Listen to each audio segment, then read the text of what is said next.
प्रभु जब अपनी शक्तियों का प्रकाश करते तो लगता है कोई त्रिभुवन में जिसकी रक्षा नहीं कर सकता, उसकी रक्षा के लिए मां भवानी दुर्गा अपना भयानक रूप धारण करके महिषासुर आदि दैत्यों का मर्दन करती है। प्रभु है उस रूप में, दूसरा नहीं है। उनकी सामर्थ्य कितनी है? दुर्गा कोटि अमित अरिमर्दन। हरि की सामर्थ्य कैसी? अमित दुर्गाओं जैसी। 1 करोड़ अरब नहीं, अमित दुर्गाओं जैसी दुष्टों का मर्दन करने की सामर्थ्य। अमित था नहीं कि कितनी सामर्थ्य है। एक दुर्गा रूप में जब हरि प्रकाशित होते हैं तो त्रिभुवन में कोई सामने खड़ा होने वाला नहीं होता। मां भवानी जिस समय अपने स्वरूप में आती, किसी की ताकत नहीं है। ये शुंभ निशुंभ इतने बलवान दैत्य थे, त्रिभुवन में कोई इनका बाल बांका भी नहीं कर सकता था। स्मरण किया समस्त देवताओं ने तो भगवान से ही शक्ति का प्रादुर्भाव हुआ। इतना सुंदर रूप मां भगवती का।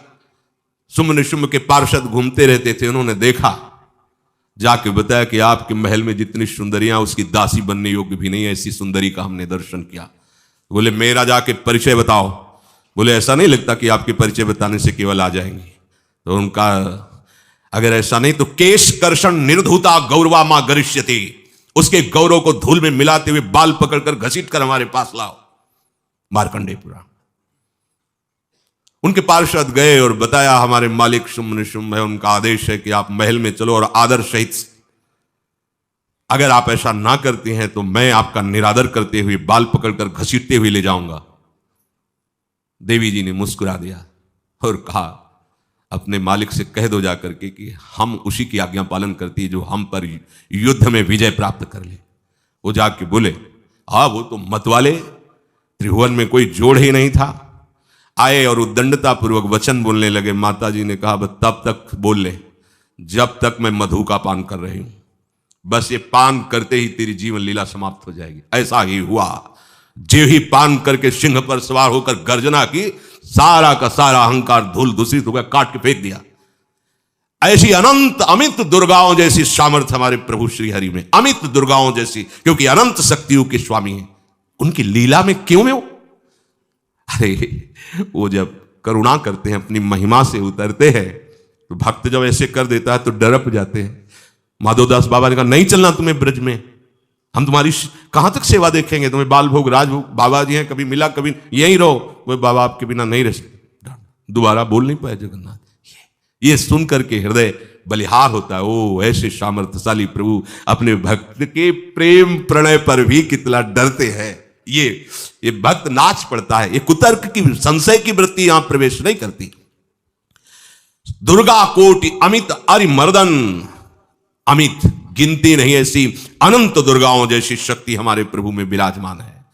शक्र कोटि सत सरिष विलासा, आहा अरबों इंद्र जैसा विलास प्रभु में। अरबों, एक इंद्र त्रिभुवनपति है, अरबों इंद्र के समान प्रभु का ऐश्वर्य है। और नव शतकोटि अमित अवकाशा, जिसे एक आकाश के लिए गरुड़ जी से कह रहे हैं कि मच्छर से लेकर आप तक उड़ते हो पार पाए, बोले ऐसे अरबों आकाश के समान अवकाश है प्रभु में।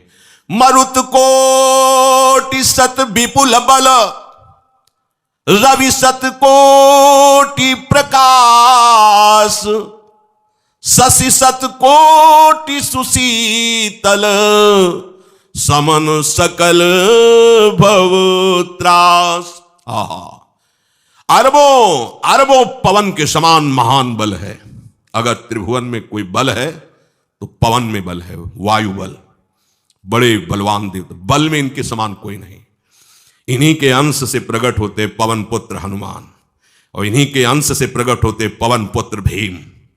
बेजोड़ बलशाली महात्मा, दोनों महात्मा बेजोड़ बलशाली। जेगिर चरण दे हनुमंता, चले उसगा पाताल तुरंता।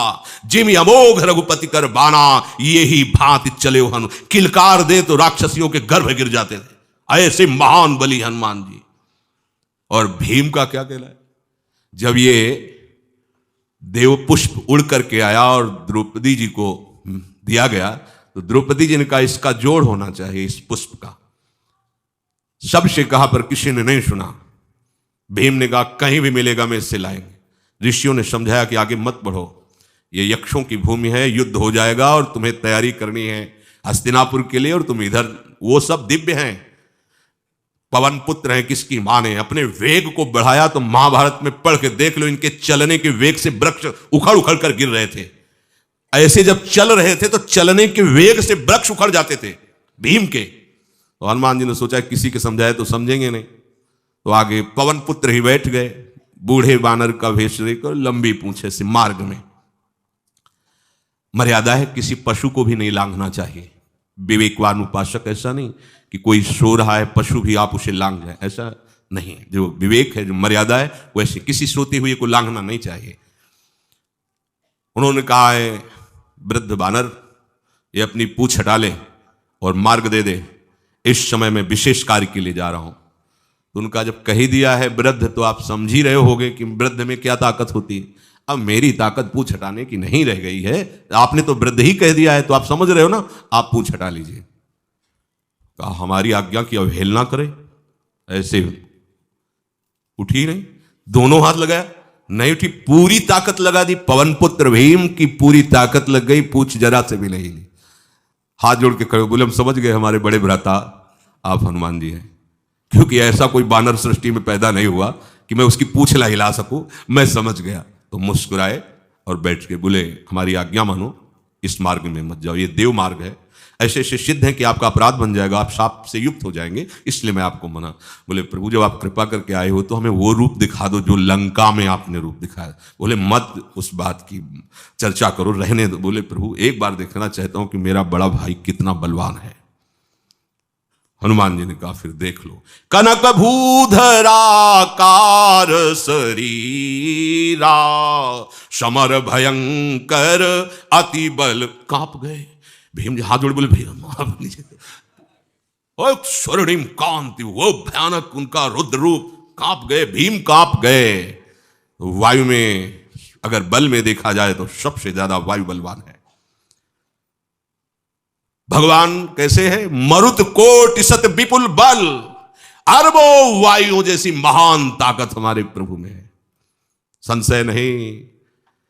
वो अगर छोटी सी कार्य के लिए सहयोग लेते हैं, ए उठवा दो, ऐसा कर, भक्तों के साथ वो विनोद करते, लीला करते, नहीं उनमें बल कितना है। ऐसे पवन पुत्र हनुमान जिनके चरणों को ऐसे गोद में लिए रहते हैं। एक उपनिषद में चरित्र आता है कि असुरों पर विजय प्राप्त करने के कारण देवताओं को गर्व हो गया और सभा में नृत्य गान चल रहा था। भगवान जब किसी पे गर्व करते हुए देखते हैं तो उनको अच्छा नहीं लगता। फिर सृष्टि के विधान के प्रधान अधिकारी जब देवतागण और देवराज इंद्र और उन्मत्तता, विजयश्री में उन्मत्तता आ जाती है, तो भगवान ने एक यक्ष का रूप धारण किया और सभा के प्रधान द्वार पर दिखाई दिए। देवराज इंद्र ने कहा कि पता लगाओ ये कौन है, बिना आज्ञा के बिना सूचना के कैसे आ गया है, क्योंकि त्रिभुवन पति है ना। अग्नि देवता ने कहा मैं जाता हूं पता लगा के आता हूं, क्योंकि किसी बलवान का परिचय पूछने के लिए निर्बल को नहीं भेजा जाता। अग्निदेव गए और कहा आप अपना परिचय दीजिए, कौन हो और यहां कैसे आए हो। तो उनका परिचय लेने के पहले हम आपका परिचय जानना चाहते हैं, आप कौन हो। तो उन्होंने कहा कि मैं अग्निदेव हूं, सामर्थ्य आपकी, त्रिभुवन को उपले की तरह भस्म कर सकता हूं। मैं समस्त प्राणियों के उदर में बैठकर अन्न और जल का पचाकर जीवन दान देता हूं, जीवन पोषण करता हूं। अच्छा, एक दिन का फेंका, हम तुम्हारी बात तभी प्रमाणित, ये उपनिषद की बात, हम तुम्हारी बात तभी प्रमाणित मानेंगे जब तुम इस तिनके को जला दोगे।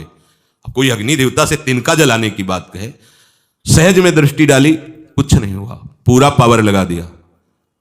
यक्ष जी ने मुस्कुरा कर कहा तुम तो कहते थे पूरे त्रिभुवन को उपले की तरह जला दूंगा, अब गिरिवा झुकाई पहुंचे। देवराज इंद्र ने कहा कौन है। बोले असमर्थ रहा उनका परिचय जानने में, वायु देवता। आप अपना परिचय बताइए। तो आप अपना परिचय जो आए हो तो हमें पहले बताओ, तब हम अपना परिचय दें। उनका मैं महान देव वायु हूं, बल आपका, संपूर्ण जीवों का जीवन हूं। अगर मैं रुक जाऊं तो एक भी क्षण सृष्टि टिक नहीं सकती, क्योंकि सब वायु से जीवित है, और मैं पूरे ब्रह्मांडों को तिनके से उड़ा सकता हूं। ये तिनका है, उड़ाओ। पूरी ताकत लगा दी वायु देवता ने, तिनका नहीं उड़ा। ग्रीवा झुकाई, वापस चले गए। अब देवराज इंद्र उठे, जे ही नजदीक पहुंचे यक्ष अंतर्धान हो गए। और देखा साक्षात ब्रह्म विद्या दूर से मूर्तिमान ब्रह्म, और डांट लगाई कि तुम उनसे संभाषण करने योग्य भी नहीं हो, क्योंकि तुम सबसे बड़े सिंहासन पर बैठे हो और अहंकार करते हो। तुम्हारे देवता सब सामर्थ्यहीन है, एक तिनका भी अग्नि नहीं जला सका, एक तिनका भी वायु नहीं उड़ा सका। अरे जिनकी शक्ति से शक्तिमान वो भगवान स्वयं आए हुए थे, कांप गए थे। अहंकार मत करो, जाओ, भगवान के बल से तुम विजयी हुए, देवताओं के बल से नहीं। देवताओं में जो शक्ति है वो उन्हीं के अंश से आई हुई है। अरबों वायु के समान महान बलशाली हमारे श्री हरि, अरबों सूर्यों के समान उनका प्रकाश, अरबों सूर्यों के समान प्रकाश, अरबों चंद्रमाओं के समान सुशीतलता, समस्त भयों और दुखों का नाश करने वाले प्रभु श्री हरि। काल कोटि सत सरिस अति, दुस्तर दुर्ग दुरंत, धूम के तु सत कोटि सम, दुराधरस भगवंत। अरबों कालों की सामर्थ्य, अरब नहीं अरबों कालों की सामर्थ्य भगवान एक काल अनंत ब्रह्मांडों में तांडव मचाए रखा है। अरबों काल अमित बलशाली, अत्यंत दुस्तर दुर्गम दुरंत, कौन? प्रभु श्री हरि। अरबों धूमकेतुओं के समान अत्यंत प्रबल सामर्थ्यशाली, प्रभु अगाध सत कोटि पताला, शमन कोटि सत सरिस कराला, तीरथ अमित कोटि सम पावन, नाम अखिल अघ पूग नशावन। कितने अथाह हैं प्रभु? बोले अरबों पाताल से भी बढ़कर, अरबों पाताल से भी बढ़कर गहरे हैं, कोई था नहीं पा सकता।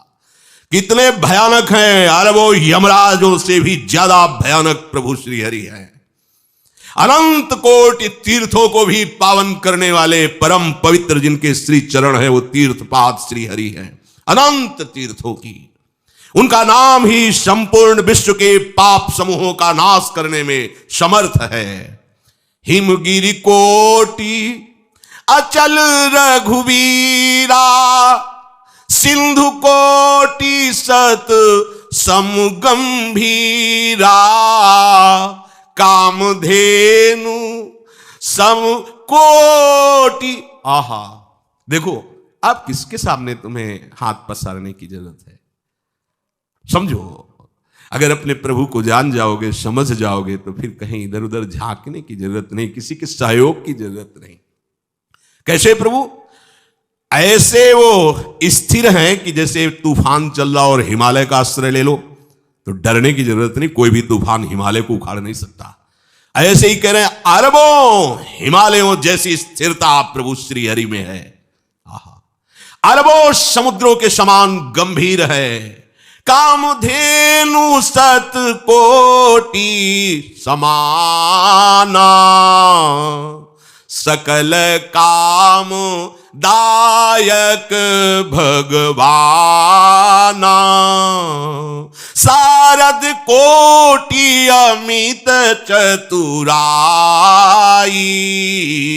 विधि सत कोटि सृष्टि निपुनाई, विष्णु कोटि सम पालन करता, रुद्र कोटि सत सम संघरता। अरबों कामधेनुओं के समान प्रभु श्री हरि हैं। एक कामधेनु मिल जाए तो निहाल हो जाए, है हमारे श्री हरि कैसे? अरबों कामधेनुओं के समान है। इच्छित कामनाओं की पूर्ति कर दे उसे कामधेनु कहते हैं। प्रभु में कितनी चतुरता है! अनंत कोटि सरस्वतियों की एक सरस्वती ब्रह्मांडों का संचालन करती है, बुद्धि के अधिष्ठात्र देवी हैं। और यहां क्या, हमारे श्री हरि अनंत कोटि सरस्वतियों की चतुराई समाई हुई है।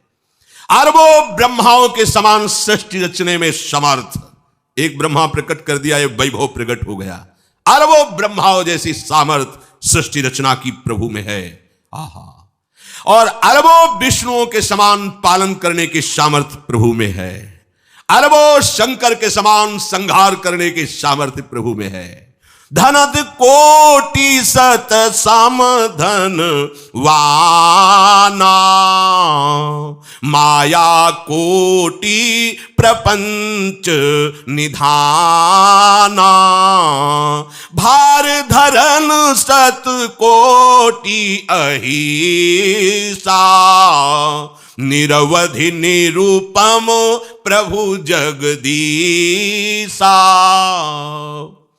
अरबों कुबेरों के समान धनवान है, अरबों मायाओं के समान सृष्टि करने में सामर्थ्यशाली है, अरबों शेष भगवान के समान अनंत भार उठाने में समर्थ है। जगदीश्वर प्रभु श्री हरि की कोई उपमा कोई सीमा नहीं है, ये उपमा रहित और सीमा रहित है।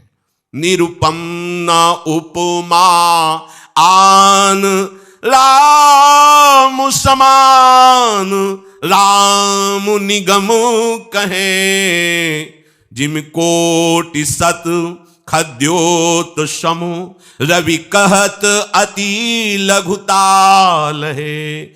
यही भांति निज निज मति विलास, मुनीस हरि बखा नहीं, प्रभु भाव गाहक अति कृपालु, सप्रेम सुनि सुख मानहि, प्रभु भाव गाहक अति कृपालु, सप्रेम सुनि सुख मानहि। प्रभु श्री हरि उपमा रहित हैं, उनकी कोई अनंत ब्रह्मांडों में किसी से उपमा नहीं दी जा सकती। प्रभु के समान केवल प्रभु हैं, ऐसा वेद कहते हैं। अरबों जुगनियों के समान यदि सूर्य को कहा जाए तो सूर्य का अपमान होता है, सम्मान नहीं। ऐसे ही जो अभी तक वर्णन किया गया उसको समझो। अरबों जुगनुओं के समान यदि सूर्य को कहा जाए तो सूर्य की प्रशंसा नहीं, एक तरह से अवहेलना है। आहा, इसी प्रकार अपनी बुद्धि के विकास के अनुसार मुनीश्वर, अपनी बुद्धि के विकास और प्रकाश के अनुसार मुनीश्वर प्रभु का वर्णन करते हैं। गुण महिमा नाम बल पर था कोई नहीं पाओ, आज तक कोई था नहीं। ऐसे प्रभु की लीला में कोई कुतर्क कोई संशय, अब वो क्या बुद्धि है उसका खुद विचार करें।